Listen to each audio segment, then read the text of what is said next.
ici Dorine, Et Cyril. des investisseurs sereins. Après plusieurs années de travail en tant qu'ingénieur, nous nous sommes lancés en investissement immobilier. Après 5 années d'acquisition, nous étions devenus libres financièrement. Dans ce podcast, nous vous partageons les stratégies et les bonnes pratiques pour développer votre intelligence financière. Dans le but non seulement d'être plus riche sur le papier, mais avant tout pour devenir plus libre et plus heureux. Alors, ouvrez grand vos oreilles et préparez-vous à atteindre vos objectifs. Les 3 formules magiques pour devenir libre financièrement en 3 ans. Hello les investisseurs sereins, j'espère que vous allez bien. Aujourd'hui, j'avais envie de parler de liberté financière. Pourquoi ? Déjà, parce qu'en fait, j'échange régulièrement avec vous, notamment lors d'appels découvertes qu'on ouvre de temps en temps pour justement les personnes qui sont potentiellement intéressées par être accompagnées en investissement immobilier. Et c'est là notamment que je découvre vraiment les envies profondes, en échangeant également sur Instagram avec vous, avec vos objectifs. Et en fait, je me rends compte vraiment que la liberté financière, c'est quelque chose qui fait clairement rêver. C'est un objectif fréquent des personnes avec lesquelles je discute. Mais juste avant de commencer cet épisode, où je vais vraiment vous donner plein de détails et plein de vérités, j'avais envie de remercier Gabi, qui m'a laissé un commentaire sur Apple Podcast. Elle m'a dit « Au top, merci pour ton podcast, je trouve à chaque fois le contenu super intéressant. Merci, simple et efficace. 46 et 49 ans, nous sommes des investisseurs depuis 2 ans. Je m'éclate et récupère tous les bons conseils de chaque podcast. Merci, à bientôt. » Alors, son pseudo, c'est Hello Gabi. Donc, je suis partie du principe que tu t'appelais Gabi. Donc, merci pour ce commentaire. Et évidemment, je suis hyper en retard parce qu'elle l'avait fait en mars de cette année. Et on est désormais en mai au moment où j'enregistre cet épisode. Du coup, voilà, j'ai un petit peu de délai. Mais je veux vraiment vous encourager, si jamais vous aimez ce podcast, à aller faire un petit commentaire. C'est possible sur Apple Podcast. Il suffit de scroller quelques épisodes en dessous. Et là, vous pouvez mettre 5 étoiles de préférence et de mettre un avis si jamais vous aimez le podcast. Avec grand plaisir, je vous lirai lors d'un épisode et je suis vraiment super contente parce que ça me motive de savoir que rien qu'avec ce podcast, ça vous aide. Donc revenons-en à nos moutons. Aujourd'hui, on va parler des 3 formules magiques pour devenir libre financièrement en 3 ans. J'avais envie de vous en parler parce que je me rends bien compte que les réseaux sociaux, ça met des étoiles dans les yeux à tout le monde. On s'imagine qu'en l'espace de 1 an, 2 ans, 3 ans, bam, il va y avoir une formule magique qui va faire qu'on va devenir libre financièrement. Mais en réalité, c'est pas si simple. C'est pas si simple. Je dis pas que c'est pas possible, mais c'est pas quelque chose qui est facile.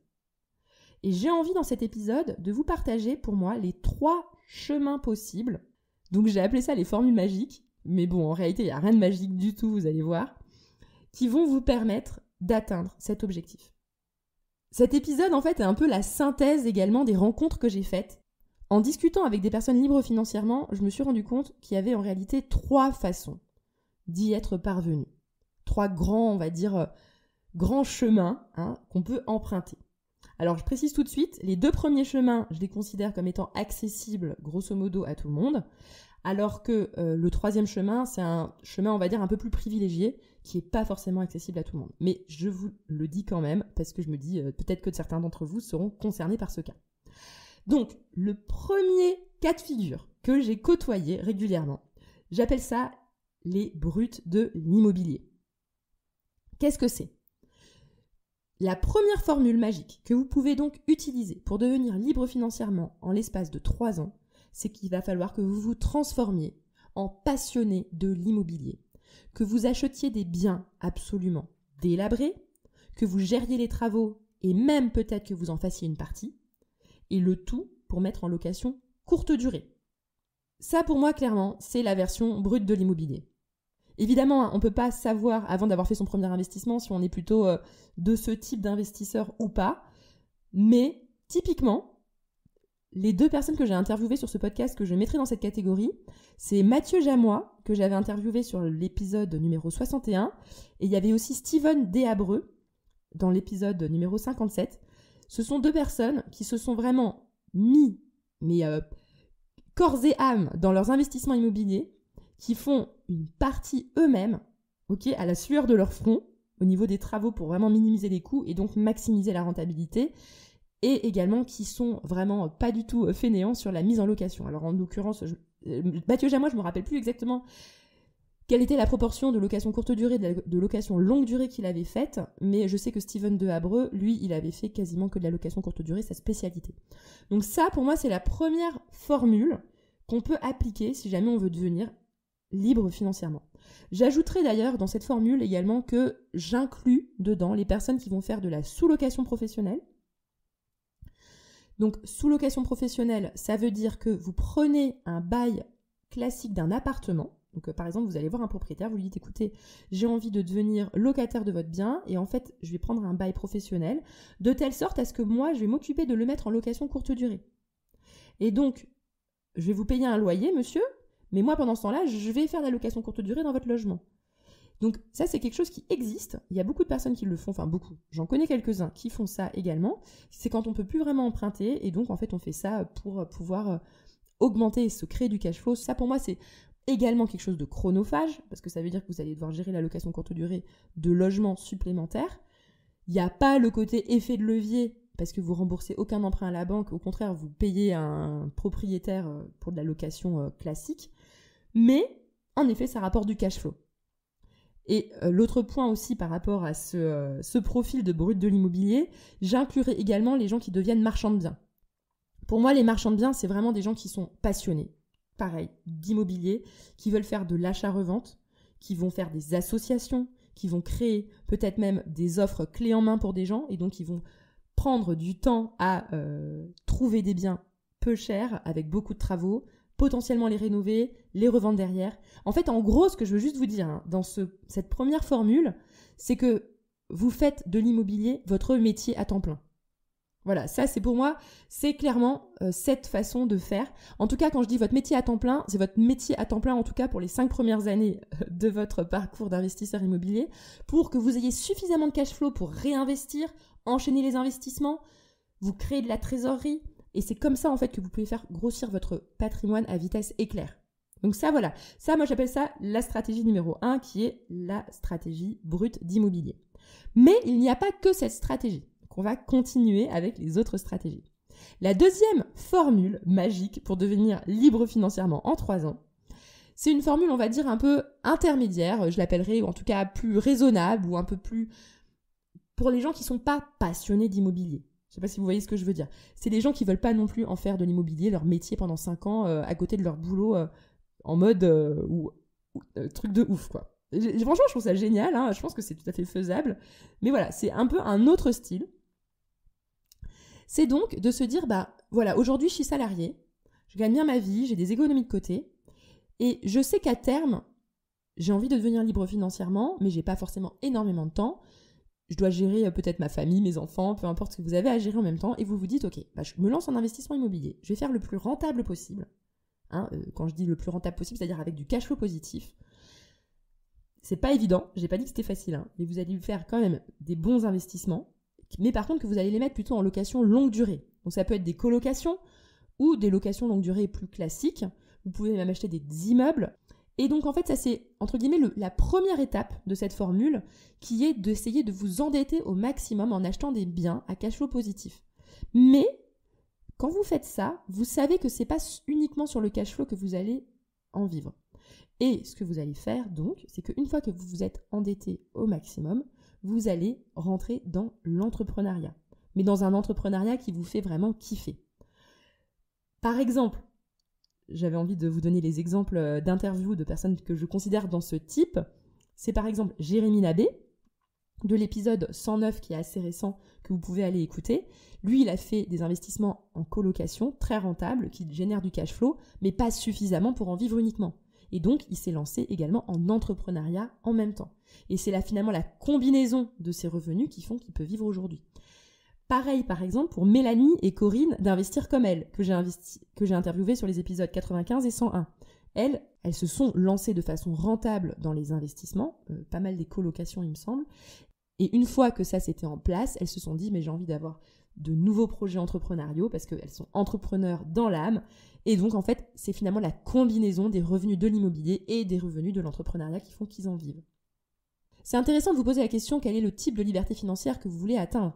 Vous pouvez devenir libre financièrement purement en faisant de l'immobilier, comme dans le cas numéro 1 que je vous ai dit, les bruts de l'immobilier, soit peut-être en faisant une sorte de combinaison parce que vous avez toujours eu en rêve de devenir entrepreneur et donc le fait d'investir en immobilier, ça va vous asseoir votre sécurité financière, vous générer un peu de cash flow pour que vous ayez un peu de revenus passifs et ça sécurise en fait votre lancement en entrepreneuriat. Et d'ailleurs, j'avais envie de vous dire, dans cette option-là, en réalité, il y a énormément de personnes qui vendent des formations en ligne en immobilier qui font partie de cette catégorie. Tout simplement parce qu'on peut vite se retrouver bloqué, surtout quand on fait de la location longue durée, qu'on n'a pas énormément de cash flow qui va s'en dégager, et donc à un moment donné, on est bloqué et on fait donc un truc un peu hybride, investisseur IMO et entrepreneur. Et pour terminer, je vais parler quand même de la troisième et dernière formule magique. J'appelle ça les investisseurs IMO, mais qui ont des gros moyens au départ. C'est-à-dire que si vous voulez devenir rentier IMO en location longue durée, il faut vraiment avoir d'excellents revenus au départ et des grosses économies de côté. Je considère que cette façon de faire n'est pas donnée à tout le monde. Typiquement, ce sont des personnes qui vont partir du coup sur des immeubles directs, qui vont acheter donc en masse, et c'est finalement la masse et le volume qui va faire le cash flow. Parce que, par exemple, Cyril et moi, nous aujourd'hui, on a 26 lots. Je veux dire, c'est pas avec 10 lots, même avec 5 lots qu'on aurait pu en vivre. Et si on a réussi à lever autant de fonds, c'est parce qu'on avait des gros revenus au départ à Paris et également on avait de solides économies de côté. Donc nous, je nous mets un petit peu, entre guillemets, à cheval entre la catégorie 2 et la catégorie 3. Et d'ailleurs, en autres personnes que j'ai interviewées, que je mets également dans cette catégorie 3, des personnes qui avaient des gros moyens au départ pour investir, alors peut-être qu'elle va me dire oui, j'en avais peut-être pas tant que ça, mais c'est Claire Dallène que j'avais interviewée sur l'épisode 88. Tous les deux étaient cadres avec des fonctions de manager, donc ils avaient quand même de très bons revenus en tant qu'ingénieur manager. Et en effet, quand on est dans cette catégorie-là, on peut viser de devenir rentier également en 3 à 5 ans, mais évidemment, ça va demander du boulot, parce qu'en plus de continuer son taf de cadre manager, on doit en même temps gérer les investissements immobiliers à côté qui vont être quand même assez conséquents, et c'est comme ça après que dans un second temps, on peut enfin lever le pied. Mais en l'occurrence, je vais juste vous dire un truc, c'est que même quand on devient finalement libre financièrement grâce uniquement aux investissements immobiliers, on a quand même une âme d'entrepreneur un peu au fond de nous. Quand on est du genre à remettre un peu en question ce que la société nous dicte, d'être content avec son CDI et sa retraite de l'État et de bosser de façon classique avec résidence principale, en fait, quand on a le mindset de pas faire la même chose, c'est qu'en fait, en réalité, on a ce mindset un peu entrepreneurial derrière, qu'on aime lancer des projets. Et c'est pour ça qu'avec Cyril, moi, je me considère un peu à cheval entre le 2 et le 3, parce qu'à la fois, on entreprend pour essayer de se créer des compléments de revenus à nos investissements immobiliers, même si on peut vivre uniquement de nos investissements immobiliers aujourd'hui. Par contre, j'ai juste envie de préciser, dans la catégorie numéro 3, ce sont des personnes, du coup, quand je dis les personnes qui ont des gros moyens, qui arrivent à devenir rentiers en immobilier, ce sont des personnes qui, du coup, acceptent de gagner moins, parce qu'ils arrêtent de bosser complètement. Et donc, ils s'assoient sur les salaires de cadres qu'ils ont, et donc ils vivent uniquement des investissements immobiliers. Nous, clairement, avec Cyril, on a fait le choix de diviser nos revenus par 2. Ok, c'est-à-dire qu'on gagne 2 fois moins d'argent en étant rentier, entre guillemets, d'investissement immobilier, alors que si on travaillait, on aurait 2 fois plus de revenus, et du coup, on aurait carrément 3 fois plus de revenus, si vous voyez le calcul, parce qu'on aurait nos revenus du travail plus nos revenus de l'investissement immobilier. Mais nous, on a fait le choix conscient de se dire, je préfère complètement couper, faire ma vie comme je veux, entreprendre dans le domaine que je veux, sans stress, en faisant les choses avec du plaisir, en s'amusant, et c'est comme ça que je vois la vie. Voilà. Donc, je sais pas, je vais peut-être récapituler rapidement, parce que je me dis que c'était peut-être un peu dense, je sais pas si vous avez réussi à suivre. Donc, pour moi, il y a 3 formules pour devenir libre financièrement assez rapidement. Quand je dis assez rapidement, c'est en 3-5 ans. Premièrement, vous devenez des brutes et des passionnés d'immobilier. Vous faites de la location courte durée, vous enchaînez les investissements et vous y passez franchement beaucoup de temps, les week-ends, et vous y allez, mais vraiment, à la sueur de votre front, quoi. Pas en mode tranquille. La deuxième option, c'est de faire une sorte de combinaison entre investissement, location longue durée et entrepreneuriat. Donc vous restez dans votre job de salarié, vous investissez en longue durée pour vous faire des revenus passifs et ensuite vous basculez en entrepreneuriat pour réussir finalement à faire la somme des 2 revenus pour que ça soit un revenu confortable pour vous.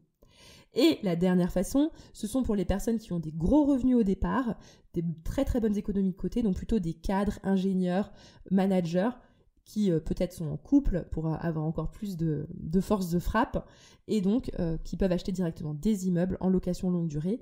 Mais évidemment, s'ils veulent devenir libres financièrement, ils vont drastiquement baisser leurs revenus. Comme je vous ai dit, nous on a divisé par 2 nos revenus volontairement parce qu'on préférait vivre plus simplement mais avoir du temps pour nous plutôt que de gagner beaucoup d'argent et puis du coup super mais on n'a pas de vie, on rentre à 20h, c'est pas le point quoi. Voilà, donc n'hésitez pas à me partager sur Instagram ce que vous avez pensé de cet épisode, ça me ferait super plaisir. Si d'ailleurs vous avez bien aimé l'épisode, vous pouvez n'hésitez pas à le partager en story et moi je vous repartagerai volontiers sur le compte si jamais vous avez aimé cet épisode. Et puis partagez-moi également quel est donc votre choix. Est-ce que vous choisissez plutôt l'option 1, l'option 2 ou l'option 3 si jamais vous le pouvez évidemment. Sur ce, je vous souhaite à tous une excellente journée et à bientôt. Ciao ciao.